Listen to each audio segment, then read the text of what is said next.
कहा कि बजट में एसवाईएल का कोई जिक्र नहीं। एसवाईएल के लिए कोई राशि आवंटित नहीं की गई है। एसवाईएल हरियाणा की जीवन रेखा है। कादियान ने कहा किसान इससे उम्मीद लगाए बैठे हैं। तो 2016 में एसवाईएल पर फैसला आ गया था। कादियान ने कहा 2022 में विधानसभा में भी प्रस्ताव पारित हुआ। सीएम राजनीति से ऊपर उठकर पहल करे। विधानसभा में एक प्रस्ताव लाना चाहिए। विधायकों सहित 105 लोगों ने पीएम से मुलाकात की थी।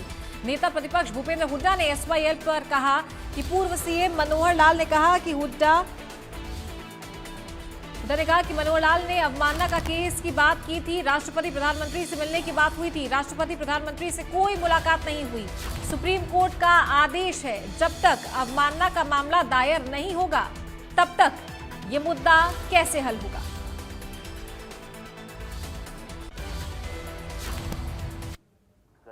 मेरा सुझाव ये है, मुख्यमंत्री जी पहल करें। मुख्यमंत्री जी सुन रहे हैं, मुख्यमंत्री जी पहल करें। एक रिजोल्यूशन एसवाईएल के कंप्लीशन पर विधानसभा में लाया जाए और उस रेजोल्यूशन की को लेके 90 एमएलए और हरियाणा प्रदेश के 15 एमपी 105 आदमी प्रधानमंत्री से मिलें। आप कहते हो भाई क्या कहते हैं जी, सब मुमकिन है, फलाना कहते हो, मोदी है तो मुमकिन है। तो ये प्रपोजल रखें 85 आदमी के जी। ये हम जो है ना, 1 मिनट के ऊपर 1 मिनट अगर नाके पर देरी हो जाए ना जी, कत्ल होते हैं। 1 मिनट 2 मिनट 5 मिनट नाके पर अगर पानी ना कटा तो ये तो आपने जी 60 साल हो गए, पानी आ नहीं रहा, किसान बैठा है, फसलें सूख रही हैं, आज नहरों में पानी है नहीं कहीं भी।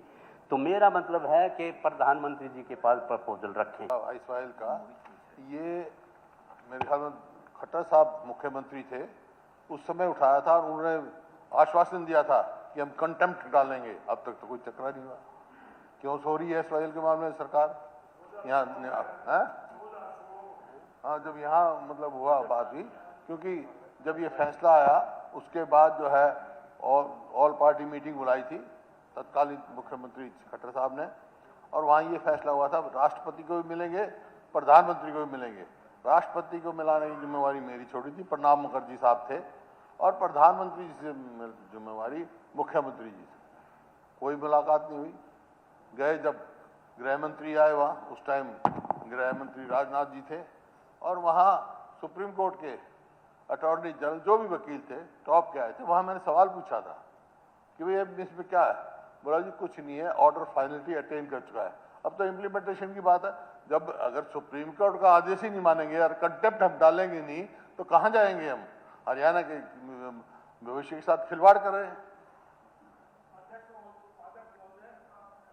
हम सदन में 87 में आए, जब से ये एसवाईएल का मुद्दा चल रहा है। 85 में चला था, चौधरी देवीलाल ने शुरू किया था आंदोलन। एक बूंद पानी नहीं आया एसवाईएल का 87 से आज तक। जो भी राजनीतिक दल होता है वो हर चुनाव पत्र में अपनी घोषणा करता मैं एसवाईएल का पानी लेकर आऊंगा। चौधरी बंसीलाल जी भी चीफ मिनिस्टर, गंगा का पानी लेकर आऊंगा, एसवाईएल लेकर आऊंगा। चौधरी भूपेंद्र सिंह हुड्डा ने 2-3 बार वोट मांगी है एसवाईएल का पानी लाने के लिए कि साउथ हरियाणा में पानी लेकर आऊंगा। आज तक तो आई नहीं साहब। हो सका आपका चुप मारने से मिल जाए। एक बार तो देखो, एक बार तो एजिटेशन तो आपने खूब कर लिया साहब। जिम्मेवार कोई बात, सवाल इस बात का था कि सुप्रीम कोर्ट का फैसला 2016 में है, उसके बाद की बात है। सुप्रीम कोर्ट तो उच्चतम कोर्ट है हमारा। नहीं, अरे मोदी है तो मुमकिन है, तो आप भरोसा करो आएगा पानी। मैं सवाल इस बात का नहीं, हमारा ये है कि हरियाणा सरकार कंटेम्प्ट ऑफ कोर्ट में क्यों नहीं गई। एक सवाल है मेरा, जब सुप्रीम कोर्ट ने जो सबसे बड़ा कोर्ट है उसके फैसला दे दिया तो कंटेम्प्ट क्यों नहीं जा रहे? हम क्यों नहीं जा रहे? और ये जो आप कह रहे हो साउथ हरियाणा की जो भाखड़ा मेन और हांसी बुटाना नहर है, उसमें भी सुप्रीम कोर्ट में स्टे कर रखा है। शुरू में हुआ था, 11 साल हो गए, अब तक स्टे क्यों नहीं वेकेट कराया? क्यों नहीं सरकार कोशिश करती? उठकर मेरा सुझाव ये है, मुख्यमंत्री जी पहल करें। मुख्यमंत्री जी सुन रहे हैं, मुख्यमंत्री जी पहल करें। एक रिजोल्यूशन एसवाईएल के कंप्लीशन पर विधानसभा में लाया जाए और उस रेजोल्यूशन की को लेके 90 एमएलए और हरियाणा प्रदेश के 15 MP, 105 आदमी प्रधानमंत्री से मिले। आप कहते हो भाई क्या कहते हैं जी, सब मुमकिन है, फलाना कहते हो, मोदी है तो मुमकिन है। तो ये प्रपोजल रखें 85 आदमी के जी, ये हम जो है ना 1 मिनट के ऊपर 1 मिनट अगर नाके पर देरी।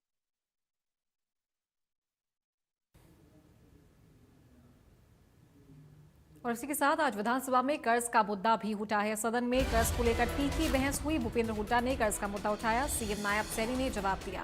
कांग्रेस के कर्ज को हम खत्म करेंगे, सीएम ने कहा। सदन में सीएम और नेता प्रतिपक्ष के बीच बहस भी हुई। सीएम और हुड्डा के बीच कर्ज के मुद्दे पर बहस हुई।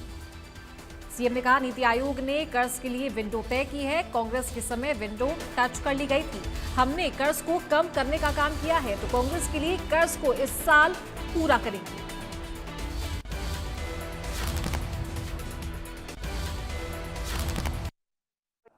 आप गए जी उद्योगपतियों के पास, सेठ साहूकारों के पास और बड़े बड़े लोगों के पास गए।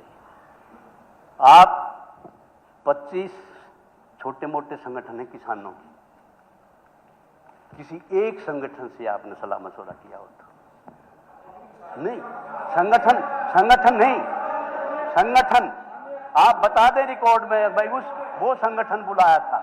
आप किसी किसान मेले में चले गए, वहां किसानों से बात होगी, वो एक अलग बात है। केवल मेरी ये बात है, माननीय सीएम साहब केवल उद्योगपतियों के पास, केवल व्यापारियों के पास ही नहीं गए। हिसार एग्रीकल्चर यूनिवर्सिटी सबसे बड़ी यूनिवर्सिटी है हमारी एग्रीकल्चर की, वहां पे किसानों से भी बातचीत की, वैज्ञानिकों से नहीं, मेरे में नहीं, बाकायदा से वहां पे बात की, जनप्रतिनिधियों से भी, सरपंचों से भी, जिला पार्षदों से भी, ब्लॉक समिति के मेंबर्स भी और विपक्ष के विधायक भी, एमएलए भी, सबसे बातचीत करने का काम किया है। गलत तथ्य कृपया ना दें। ठीक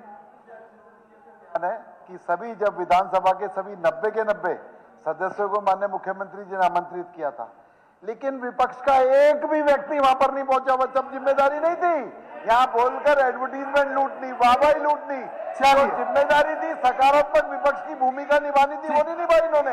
यहाँ के बोलेंगे, यहाँ के जवाब देने का काम। जी मेरा नेता प्रतिपक्ष कुछ कह रहे हैं। अध्यक्ष महोदय, चलिए बैठिए, आप बैठिए। अध्यक्ष महोदय, ये क्या बात कर रहे हैं? कोई विपक्ष का एक भी नहीं आया। क्यों आए विपक्ष वाले? हरियाणा को डुबो रहे हो, अब हम डूबने में हिस्सेदार बनेंगे। अगर बजट, मैं बोल रहा हूं ना, आप बोल रहे, कोई बोल रहा,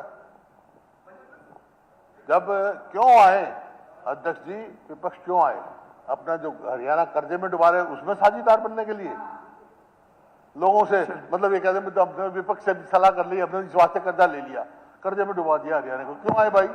हाँ, बढ़िया काम करो, अगले साल आ जाएंगे हम।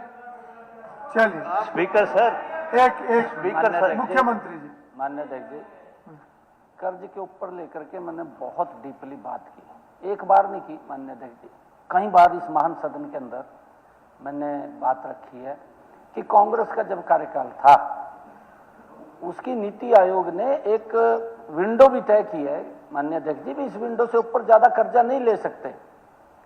इनके समय के अंदर जो कर्जे की विंडो थी माननीय अध्यक्ष जी, उसको टच कर गई थी और लाल रंग हो गया था उसका, लाल, और ये बातें कर रहे हैं, उसका लाल रंग हो गया था। हाँ जी, हमने उसको कम सारा दे दूंगा इनको। अभी हमने लक्ष्य रखा, कई बार कहा है, हर बार ये कहेंगे पहले 10-11 साल हम कहेंगे ना, जी, पहले एक बार दे नहीं, हर बार हमें बताना पड़ेगा। क्या कर रहे हो? 11 साल से सवाल इस बात का है, सवाल इस बात का है। हर बार आप कहते हो इनके समय में, और हमारे समय में तो हो गया, तुम्हारे समय में क्या हुआ? एक बात तो कर दो।